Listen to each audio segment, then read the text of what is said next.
लिंग पुराण में 7 गलतियां बताई है कंगाल होने की। ये गलती अगर आपने भी करी है तो जिंदगी में कितना भी पुण्य करोगे उसका फल नहीं है। आज की कथा को लिखकर रखना, शायद तुम्हारी जिंदगी संवर जाए।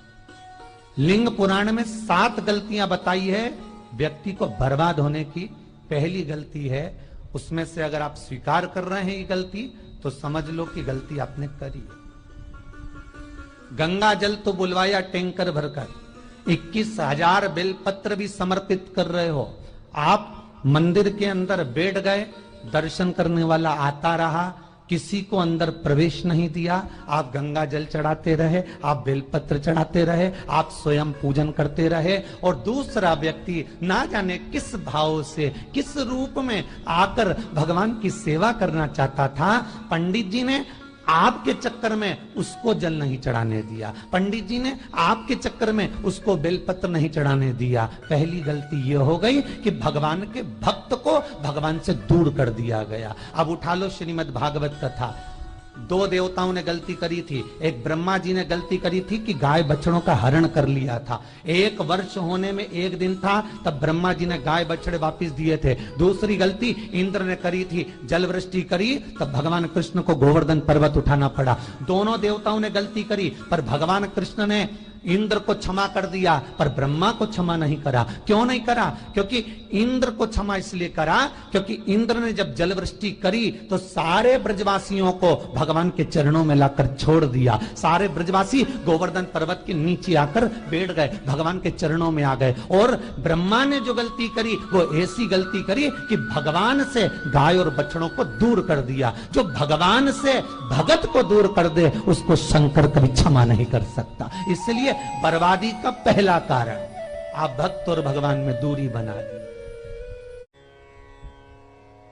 दूसरा कारण, भगवान की जब पूजन कर रहे हो, 21,000 बेलपत्र चढ़ा रहे हो, गंगा का जल चढ़ा रहे हो, चंदन चढ़ा रहे हो, अबीर चढ़ा रहे हो, गुलाल चढ़ा रहे हो, तो तुम्हारे भीतर ये अहंकार, जब तुम पूजन करके उठो तो उठते समय तुम्हारे भीतर अभिमान नहीं होना चाहिए कि मैंने जो अनुष्ठान करा उसके बराबर कोई नहीं कर सकता। तीसरा कारण कहा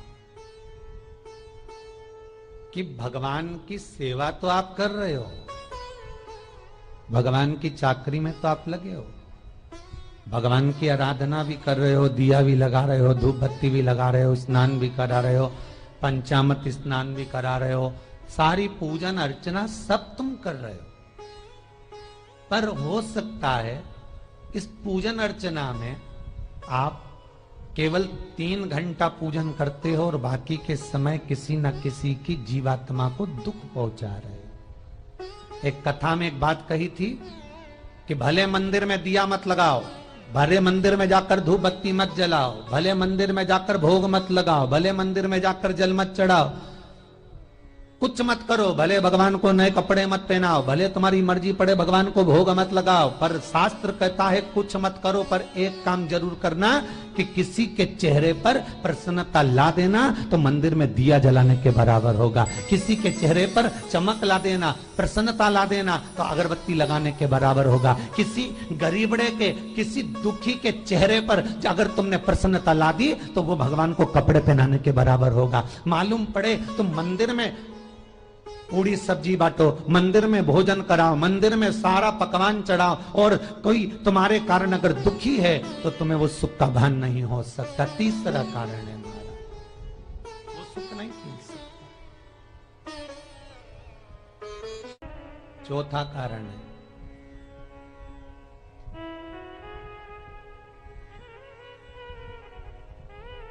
महाराज,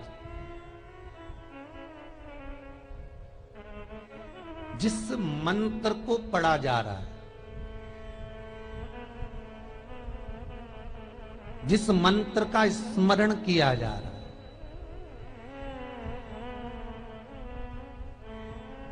जिस भगवान की माला को हम जप रहे हैं, हम पाठ कर रहे हैं, उसमें त्रुटि। उठा लीजिए दुर्गा सप्तशती। दुर्गा सप्तशती का हिंदी अनुवाद में एक थोड़ा सा दृष्टांत दिया है, आपको मालूम होगा।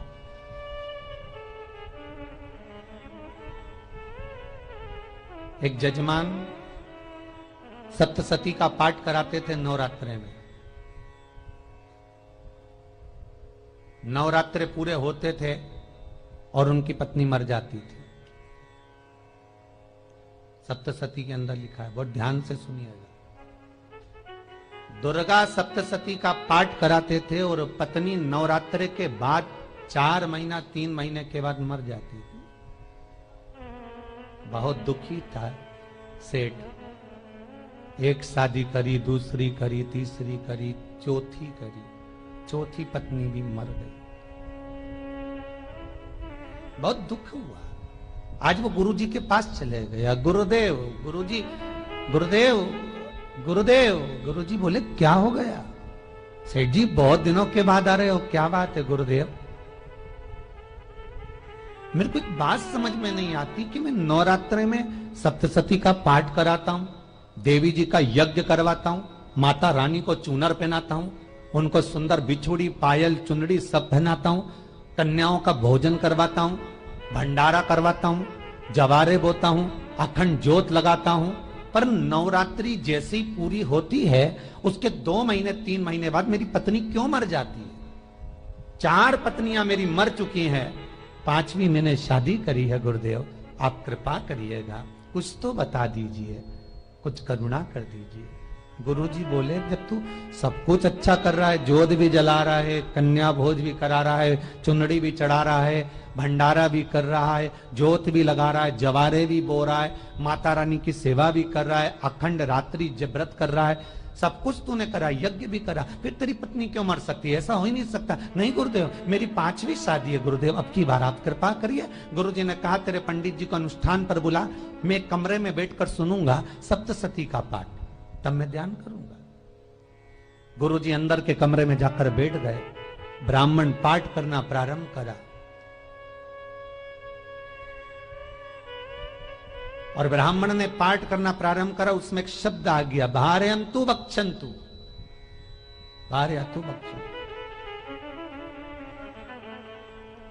उसमें बोलना था भय, पीड़ा को, हे जगत जननी तू भक्षण कर जा, पर ब्राह्मण बोलता था भार्या तू भक्षण तू, मेरी पत्नी को, मेरी भार्या को तू भक्षण कर दे। पंडित जी जैसे ही बोले गुरुजी बाहर निकल कर आ गए। पंडित जी को रोका, रुकिए गुरुदेव, आप हर साल अनुष्ठान कर रहे हो जजमान के यहाँ और बोल देते हो भार्या तू भक्षण तू, हे देवी तू मेरी पत्नी को खा जा, तो माँ हर बार उस पत्नी को निगल जाती है। निवेदन है, शब्द सुधार लीजिए, शब्द ठीक है। चौथा कारण है कि आप जो पाठ कर रहे हो, आप जो पूजन कर रहे हो, आप जो अनुष्ठान कर रहे हो, उसमें कुछ ना कुछ गलती जरूर हो रही है। ये चौथा कारण है।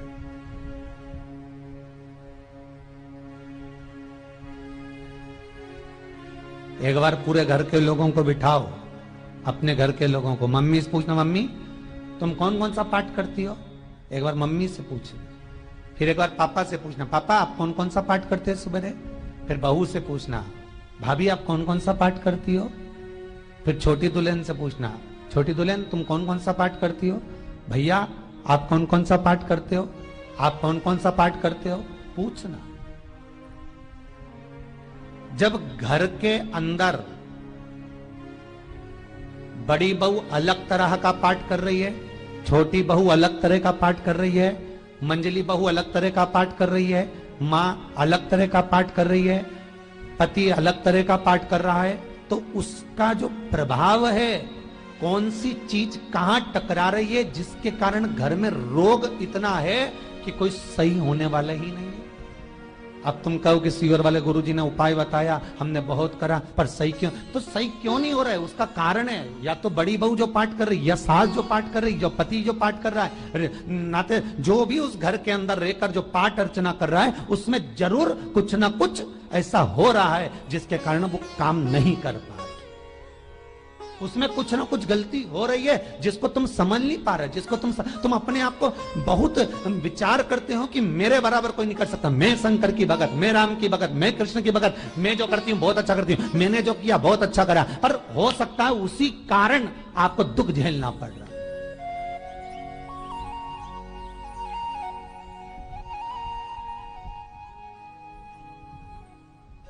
उसी के कारण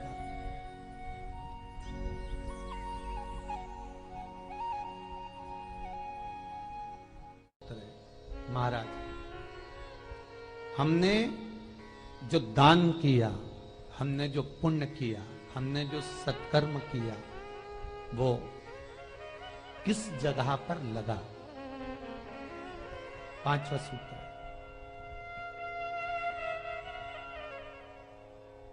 जो आप दान कर रहे हो, जो आप पुण्य कर रहे हो, सत्कर्म कर रहे हो, वो किस जगह पर लगा? ये पांचवा सूत्र। फिर निवेदन करेंगे, गाय, बेटी और लक्ष्मी 50 बार विचार करना, तब किसी को देना। बेटी किसी ऐसे को मत ब्याह देना जो जुआ खेलता हो, मदिरापान करता हो, मांसाहार करता हो, वेश्यावृत्ति करता हो। वो बेटी का सम्मान नहीं करेगा, बेटी रोएगी तो कन्यादान करने वाले को रोना पड़ेगा। दूसरे नंबर पर गौ माता, गाय ऐसे ब्राह्मण को दान मत देना कि ब्राह्मण के घर में खुद रहने की जगह नहीं और गाय को ले जाकर तुमने दे दिया और उस ब्राह्मण ने जब तक दूध दिया बांध कर रखा, एक तगाड़ी बाल्टी साड़ी के चक्कर में ले लिया, सोने के सींग के चक्कर में ले लिया और बाद में वही गाय कसाई के हाथ में बिक गई और कसाई ने काटा तो बद्दुआ तुमको लगी।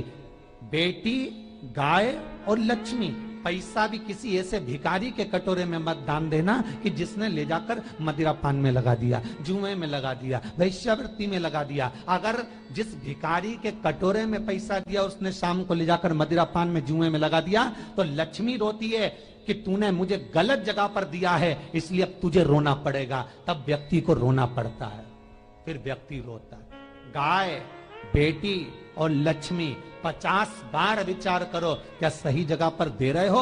और अच्छी जगह पर दोगे तो संपदा भी बढ़ती है, सुख आता है। अगर बेटी सुखी रहेगी तो मायके के लोग सुखी रहेंगे, गौ माता सुखी रहेगी तो संसार सुखी रहेगा। और आपने जो धन दिया, आपने जो पैसा दिया किसी भिखारी के कटोरे में, अगर उसने गलत जगह पर लगाया तो रोना तुमको पड़ेगा। किसी आजकल के भिक्षुकों को अगर रोटी दे दो तो लेते ही नहीं, आटा दो तो नहीं लेते।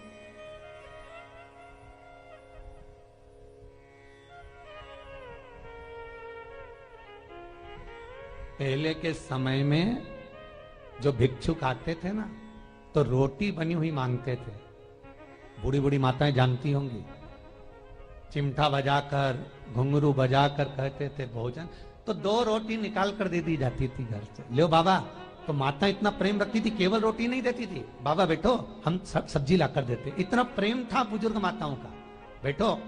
और आज के जमाने में अगर रोटी दे दो तो फेंक दे नली में ले जाके, पैसा चाहिए। क्यों? शाम को पीने के लिए चाहिए ना, मदिरा पान के लिए, मांसाहार के लिए, जुए के लिए, वैश्यावृत्ति के लिए धन चाहिए।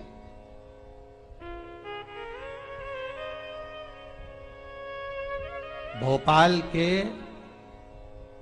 और इंदौर के, इंदौर का राजवाड़ा चौराया और भोपाल का लाल घाटी चौराया, इन दोनों चौराहे पर इतने से बच्चे लोग भीख मांगते हैं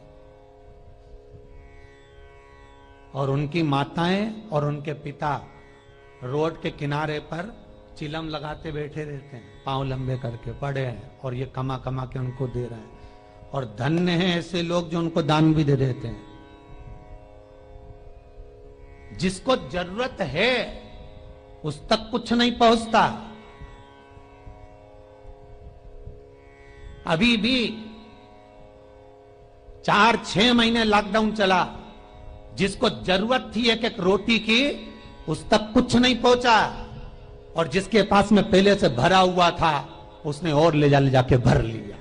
जिसको जरूरत थी उस तक नहीं पहुंचा। अभी ठंड आ रही है, बहुत सारी संस्थाएं कंबल बांटेगी, रेलवे स्टेशन पे लोगों को कम्बल उड़ा रहे हैं, कोई सो रहा है जमीन पर उसको कम्बल उड़ा रहा है, बस स्टैंड पे चले गए कोई रोड पे सो रहा है कम्बल उड़ा रहा है, तो इतना बड़ा नाम चलेगा कि उनने कम्बल उड़ाए, कम्बल उड़ाए, कम्बल उड़ाए। और वो कम्बल जिसको उड़ाया वो दूसरे दिन जाकर कपड़े की दुकान पर बेच के आ गया, 200 रुपए लिया, रात को पीकर फिर सो गया, क्योंकि फिर कहीं कहाँ आएगा, फिर उड़ा के चले जाएगा, क्योंकि इन्होंने तो ये करके रखा है कि नाम कमाना है तो कम्बल उड़ाए जाओ। जिसको जरूरत है वहां तक सामान नहीं पहुंचता भाई, जिसको जरूरत है वहां तक सामग्री नहीं पहुंचती भाई। आपने दिया और उन्होंने ले जाकर बेच दिया, और फिर सोचते हो कि मैंने तो पुण्य करा है। कई लोग कहते हैं मैंने दान करा, मेरे को इतना फल मिलेगा। काहे का दान करा? ऊपर तो जा, यमराज के डंडे पड़ेंगे।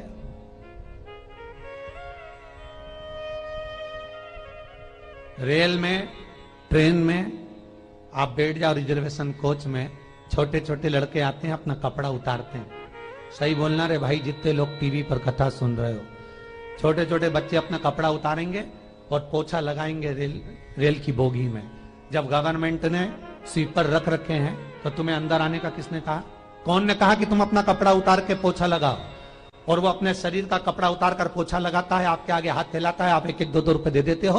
वो अगले स्टेशन पर उतरता है, कोई सूंघने की सामग्री लेता है, सूंघ सूंघ के वो बर्बाद हो जाता है और कहीं कूद कर मर जाता है। उसके मरने में 1 रुपया तुम्हारा भी लगा है, इसलिए नरक तुमको भी भोगना पड़ेगा, क्योंकि उसके मरने में तुमने हेल्प करी है।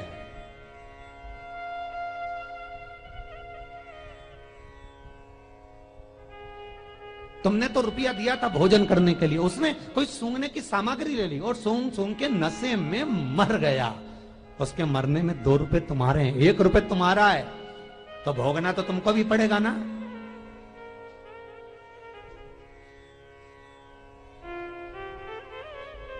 कहीं अच्छी जगह लगाओ, सत्कर्म की ओर लगाओ, तो सुख का आनंद कुछ और ही होगा, सुख का आनंद कुछ और ही प्राप्त होगा। हमारा धर्म,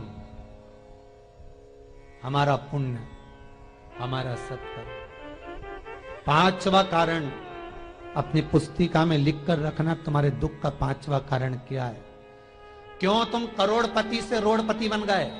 तुम्हारे यहां पर 4-4, 5-5 गाड़ी थी, खूब वैभव था, खूब धन था, फैक्ट्रियां चल रही थी, सत्ताएं चल रही थी।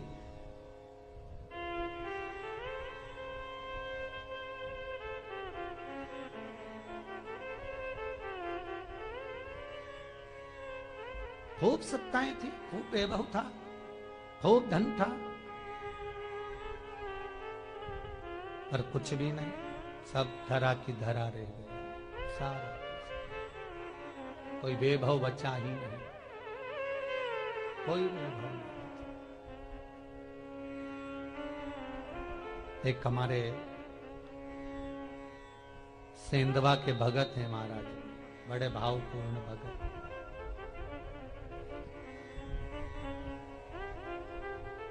वो कहे गुरुजी हम बड़े दुखी हैं, बड़े कष्ट में। हमने कहा कष्ट का कारण कुछ ना कुछ जरूर होगा, दुख का कारण जरूर कुछ ना कुछ होता है।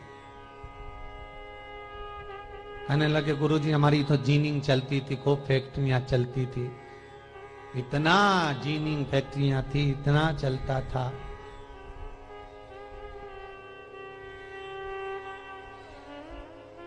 इतनी जीनिंग चलती थी, इतनी फैक्ट्रियां चलती थी, गुरुदेव बहुत दुखी हो गए। हमने कहा दुख का कारण, जो ये 7 कारण है शिव महापुराण के, लिंग पुराण में जो 7 कारण बताए हैं दुख आने के, जब फैक्ट्रियां अच्छी चल रही, जीनिंग अच्छी चल रही, व्यापार अच्छा चल रहा है, तो 7 कारण बताए हैं कि आप उन 7 कारण में से कोई कारण आपके साथ में हुआ है जिसके कारण आप रोड पर आ गए, करोड़पति से रोडपति बन गए।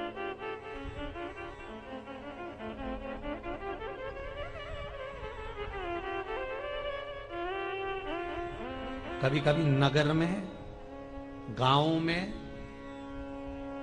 सभी का व्यापार एक साथ समाप्त हो जाता है। कभी कभी गांव में, नगर में सबका व्यापार एक साथ समाप्त हो जाता है, सबका व्यापार एक साथ ही खल्लास हो जाता है, समाप्त, सभी कर्जे में हो जाते हैं। तो समझ लेना कि उस गांव के खेड़े का देव महादेव, उस गांव का खेड़ापति भगवान शंकर, उस गांव का शिव जरूर रुष्ट हुआ है, जरूर रुष्ट हुआ।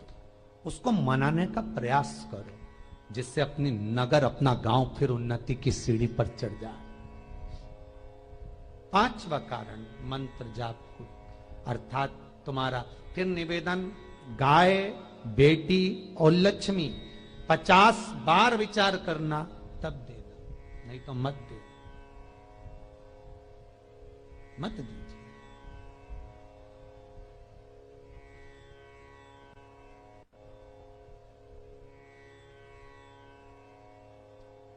और महाराज भगवान शिव की कथा का छठा कारण बता, हमारे दुख का कारण छठा कारण,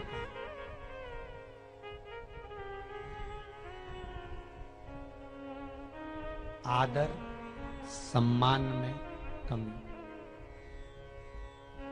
घर के जो बड़े हैं, घर के जो बुजुर्ग हैं, घर के जो आदरणीय हैं, उनका सम्मान नहीं कर पाए।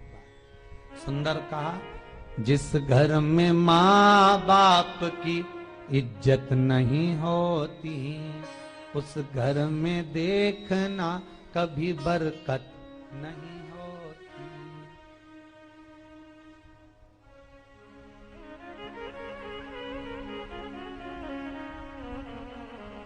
छठा कारण है सम्मान, सत्कार, आदर ना होना। जब धन, सातवां कारण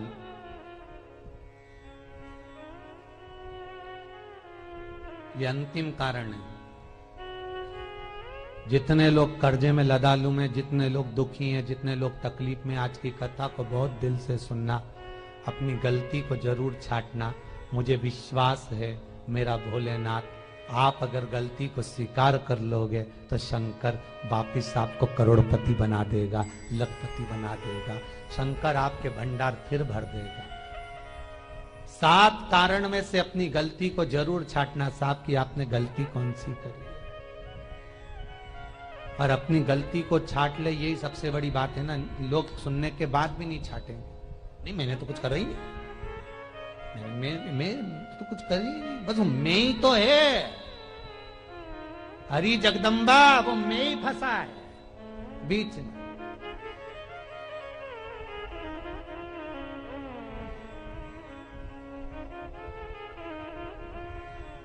सातवां कारण महाराज, किसी का बेकार धन हमारे घर में आ जाना। एक कथा बहुत सुंदर है। एक गांव में एक व्यक्ति रहता था, खूब अच्छी कमाई करता था। पत्नी ने कहा, तुम्हारे पास कमाई अच्छी हो रही है तो ये पैसा तो कोई चुरा के ले गया तो पति बोला क्या करना चाहिए, तो एक काम करता हूं, बाजार से कोड़ियां खरीद लेता हूं। कोड़ियां जानते हो, वो ऐसे बच्चे लोग खेलते हैं, कोड़ी खरीद लाता हूं। अब गांव का व्यक्ति रोज कोड़ियां खरीद के लाए, उनके यहाँ बोरे पे बोरे भरा गए, बारदान पर बारदान भरा गए, पूरा कमरा कोड़ियों से भरा गया। एक दिन राजा बीमार पड़ गया। राजा बीमार पड़ा तो राजा को वेदों ने, डॉक्टरों ने कह दिया इसका एक ही इलाज है, कोड़ियां लाई जाए, कोड़ियों को जलाकर राख बनाई जाए, वो राख राजा के शरीर पर मली जाए। राजा के शरीर पर जब राख को मलेंगे तो राजा ठीक हो जाएगा। राजा ने अपने दूतों से कहा, जाओ नगर में कोड़ियां देखो। राजभवन में देखा तो कोड़ी नहीं थी, बाजार में देखा तो कोड़ी नहीं थी, सारा मार्केट घूम लिया, चारों तरफ के राज्य देख लिया, कोड़ी नहीं मिली। राजा ने दूतों से पूछा बात क्या है। दूतों ने बाजार वालों से पूछा, भैया कोड़ियां क्यों नहीं है। तो बाजार के व्यापारी बोले, महाराज सवेरे सवेरे एक गांव का व्यक्ति आता है, सारी कोड़ियां खरीद कर ले जाता। सारी कोड़ियां? हाँ। उसका पता दो। दुकान वालों ने पता दिया, वो वहां पहुंच गया, उसको डराया। राजा के दूतों ने, तेरे पास कोड़ियां हैं? हाँ, पर मैंने अपने पैसे से खरीदी है, फ्री की नहीं है, खूब खर्चा कर कर मैंने कोड़ियां जोड़ी हैं। राजा बीमार पड़ा है, कोड़ियां ला के दे। उसने मना करा, दूतों ने डराया, ठीक है लो। उन्होंने बारदान खोल लिया, झोला खोल लिया, बैग खोल लिया। राजा के दूतों ने बैग खोला, वो गांव का व्यक्ति एक थाली में कोड़ियां लाता, उस पर हाथ फेरता और झोले में डालता जाता, फिर भर कर लाता, फिर हाथ फेरता, फिर झोले में डालता। राजा के दूतों ने कहा, एक बार में पूरा बारदान उठाकर क्यों नहीं दे देता, ये बार बार हाथ क्यों फेर रहा है? वो गांव का व्यक्ति बोला, महाराज मैं कोड़ियों को थाली में भरकर हाथ इसलिए फेर रहा हूं, इन कोड़ियों में से मैं वो एक कोड़ी ढूंढ रहा हूं कि ऐसी कौन सी कोड़ी मेरी इन कोड़ियों में आकर मिल गई जो मेरी इतनी सारी कोड़ियों को लेकर जा रही है। बस वो चरित्र याद करना कि एक कोड़ी हमारे घर में कोई ऐसी आ जाती है जो सारी रखी हुई कोड़ी को लेकर चली जाती है। और जिंदगी में घर में धर्म की, पुण्य की, सत्कर्म की एक कोड़ी ऐसी आ जाती है जो शिव महापुराण की कथा करवा देती है। वो कोड़ी को ढूंढना कि वो कोड़ी कौन सी है। जो अच्छा काम करवा रही है अच्छी कोड़ी आई होगी, सत्कर्म करवा रही है अच्छी कोड़ी आई होगी, और मालूम पड़े एक कोड़ी ऐसी आ गई जो डॉक्टरों में भरवा रही है, सारा की सारा धन मेडिकलों में लगवा रही है, पुलिस में लगवा रही है, कहीं गलत जगह पर लगवा रही है, कहीं एक्सीडेंट में लगवा रही है। जो कोड़ी गलत जगह पर धन को लेकर जा रही है, समझ लेना कि वो कोड़ी बेकार आ गई जो सारा का सारा बर्बाद करने में लगी हुई है। उस कोड़ी को पहचानो कि वो कोड़ी कौन सी है। 7वां कारण शिव महापुराण का, लिंग पुराण का लिख कर रखना कि एक कोड़ी ढूंढना कि वो कोड़ी कौन सी घर में आ गई जो हमें बर्बाद कर कर चली गई।